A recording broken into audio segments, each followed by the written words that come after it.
వీక్షకులందరికీ నమస్కారం. అందరికీ నూతన తెలుగు సంవత్సరాది శ్రీ విశ్వావసు నామ సంవత్సర ఉగాది శుభాకాంక్షలు. ఈ సంవత్సరంలో కన్యా రాశి వారికి ఏ విధమైనటువంటి ఫలితాలు కలగబోతూ ఉన్నాయి అనేటువంటి విషయాన్ని మనం ఈ వీడియో ద్వారా క్లుప్తంగా తెలుసుకునేటువంటి ప్రయత్నం చేద్దాం. ముఖ్యంగా కన్యా రాశి వారికి ఈ సంవత్సరంలో ఆదాయం 4, వ్యయం 2, రాజ్యపూజ్యం 6, అవమానం 6. ఆదాయ వ్యయాలు చాలా బాగున్నటువంటి రాశి. అలాగే ఈ సంవత్సరంలో గురుడు మే 15వ తారీఖు వరకు 9వ ఇంట రజతమూర్తి, తదుపరి 10వ స్థానమందు తామ్రమూర్తిగా సంచారం చేస్తారు. శనేశ్వరుడు ఈ సంవత్సరం మొత్తం 7వ స్థానమందు లోహమూర్తిగా సంచరిస్తారు. రాహుకేతువులు 21 మే 21వ తారీఖు వరకు 7, 1వ ఇంట తామ్రమూర్తులు, తదుపరి 6, 12వ స్థానాల్లో లోహమూర్తులుగా సంచారం చేస్తారు. ప్రత్యేకించి ఇక్కడ మనం దృష్టిలో పెట్టుకోవాల్సింది ఏంటి అంటే, గత సంవత్సరం గురుబలం ఉన్నది, శని బలం ఉన్నది. ఈ సంవత్సరంలో గురుబలం లేదు, శని బలం లేదు, రాహు మాత్రమే బలంగా ఉన్నారు. అయితే గురు శనులు ప్రతికూలంగా ఉన్న వారి యొక్క మూర్తిత్వాల వల్ల చెడు చెయ్యలేరు. ఎందుకంటే గురుడికి వచ్చినటువంటి మూర్తిత్వం తామ్రమూర్తి, శనేశ్వరుడు లోహమూర్తి. అంటే చాలా తక్కువ స్థాయి ఫలితం, 25 to 30% చెడు ఫలితాలను మాత్రమే ఇవ్వగలరు. రాహు యొక్క అనుకూలత ఉన్నది. అయితే ఈయన కూడా లోహమూర్తిగానే ఉన్నారు. అయినప్పటికీ షష్ఠ స్థానమందు రాహు ఉండడం అనేటువంటిది చాలా గొప్ప విషయం. ప్రత్యేకించి దీర్ఘ సంచార గ్రహాల్లో రాహు యొక్క అనుకూలతే ఉన్నది. నిజానికి ఒక విషయాన్ని దృష్టిలో పెట్టుకోవాలి.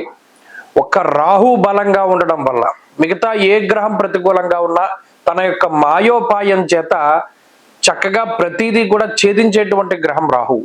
కన్యా రాశి వారికి ఈ సంవత్సరం అదే జరుగుతుంది. అయితే మిగతా గ్రహాల వల్ల జరిగేటువంటి చెడు ఫలితాలను కూడా మనం దృష్టిలో పెట్టుకోవాలి.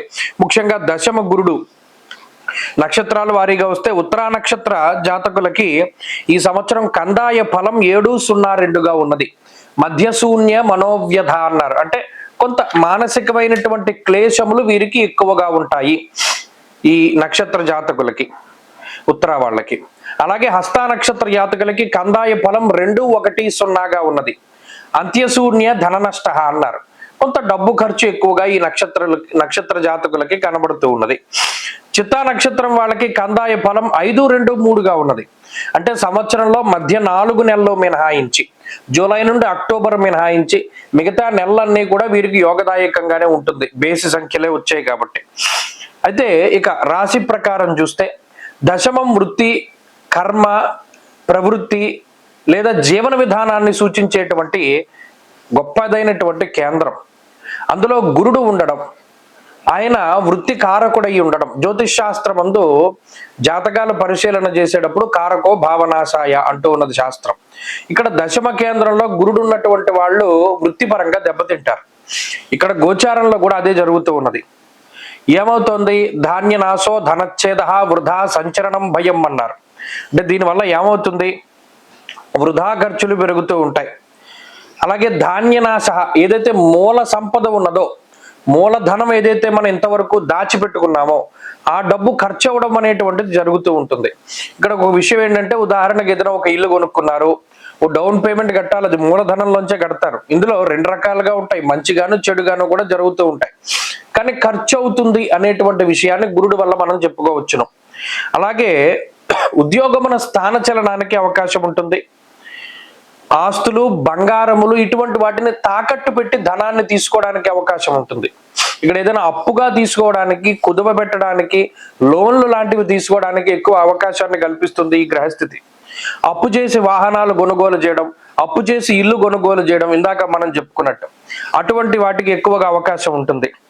అయితే విలువైనటువంటి వాటిని 10 రూపాయలు పెట్టి కొనవలసినటువంటి చోట 15 రూపాయలది మిమ్మల్ని ఆకర్షిస్తే దాన్ని పెట్టి మీరు కొనుగోలు చేస్తారు. కుటుంబ కలహాలకి ఈ గ్రహస్థితి కొంత అవకాశాన్ని కల్పిస్తూ ఉన్నది. శరీరం బరువు పెరగడానికి అవకాశం ఉంటుంది. కన్యా రాశి వారు ఇది ప్రధానంగా దృష్టిలో పెట్టుకోవాలి. ఏంటయ్యా అంటే, వెయిట్ గెయిన్ అవుతూ ఉంటారు. ఇది ఆ శరీరం యొక్క మెటబాలిజం అనేటువంటిది కొంత దెబ్బతింటుంది. కాలాన్ని అతిక్రమించి భోజనం చేయడం, ఎక్కువ పని వేళల్లో ఉద్యోగం చేయడం, సమయానుకూలంగా భోజనం చేయలేకపోవడం, కుటుంబానికి తగిన సమయాన్ని కేటాయించలేకపోవడం, ఇలా ఉద్యోగ పరంగా ఎక్కువ స్ట్రెస్ ఉంటుంది, అంటే ఎక్కువ కష్టపడాల్సినటువంటి పరిస్థితులు ఉంటాయి. అలాగే కుల ఆచారాలను పాటిస్తూ ఉంటారు. దైవ దర్శనాలు, తీర్థయాత్రలు వీటిని క్రమం తప్పకుండా చక్కగా వెళుతూ పాటిస్తూ ఉంటారు. అదొక పనిగా పెట్టుకుంటారు. ఇన్ఫాక్ట్ శుభ కార్యక్రమాల్లో పాల్గొంటారు. అయినప్పటికీ కొన్ని సందర్భాల్లో చేసేటువంటి ప్రయాణాల్లో చాలా అలసట ఉన్నా వృధాగా అయిపోతూ ఉంటాయి.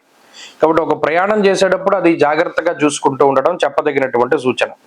అలాగే శనేశ్వరుడు కూడా ప్రతికూలమైనటువంటి ఫలితాన్ని ఇస్తూ ఉన్నప్పటికీ ఈ శనేశ్వరుని యొక్క ఫలితం ప్రధానంగా విదేశాల్లో ఉన్నటువంటి కన్యా రాశి మీద ఉంటుంది.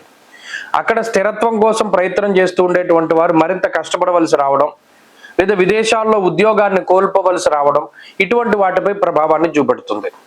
అయితే ఈ 2 గ్రహాలు ఇచ్చేటువంటి ప్రతికూలతల్ని రాహు తగ్గించి వేస్తాడు. ధైర్య బుద్ధిర్ వీర్య బుద్ధిర్ రిపునాశం సదాశుభం అన్నది శాస్త్రం. అనగా గొప్ప ధైర్యమైనటువంటి బుద్ధిని, వీర్యము అనగా శౌర్య పరాక్రమాలు, చాలా సాహసోపేతమైనటువంటి నిర్ణయాలు తీసుకుంటారు. దానివల్ల ధైర్యే సాహసే లక్ష్మి, దాని వెనకాలే ధైర్యం, డబ్బు ఇవన్నీ వస్తాయి.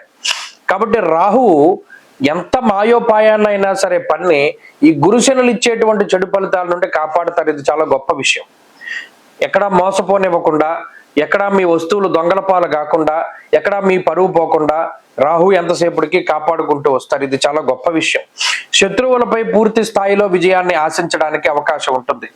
కాబట్టి ఇక్కడ కొన్ని సందర్భాల్లో కుటుంబానికి దూరంగా వెళ్ళవలసి వస్తుంది. భార్య వేరే చోట, భర్త వేరే చోట ఉద్యోగ పరంగా వెళ్ళవలసినటువంటి పరిస్థితులు ఉంటాయి. ఇవన్నీ ఈ సంవత్సరం కన్యా రాశి వారి దృష్టిలో పెట్టుకోవాలి. మరిన్ని అనుకూలమైనటువంటి ఫలితాలను సాధించడానికి ఎక్కువగా ఈ సంవత్సరం గురువు యొక్క ఆరాధన చేయాలి. దక్షిణామూర్తి స్తోత్రాన్ని ప్రతిరోజు చదువుకుంటూ ఉండడం, వినాయకుడికి ప్రత్యేకించి ప్రతి గురువారం నాడు వెళ్ళి విఘ్నేశ్వరుని యొక్క ఆరాధన చేస్తూ ఉండడం, ఇటువంటివి చేస్తూ ఉంటే మంచి ఫలితాలని ఆశించవచ్చు. ఈ సంవత్సరంలో కలిసి వచ్చేటువంటి వారం శనివారంగా చెప్పవచ్చు. అదృష్ట వర్ణము పసుపు, నీలముగా చెప్పవచ్చును. అదృష్ట సంఖ్య 9. స్వస్తి.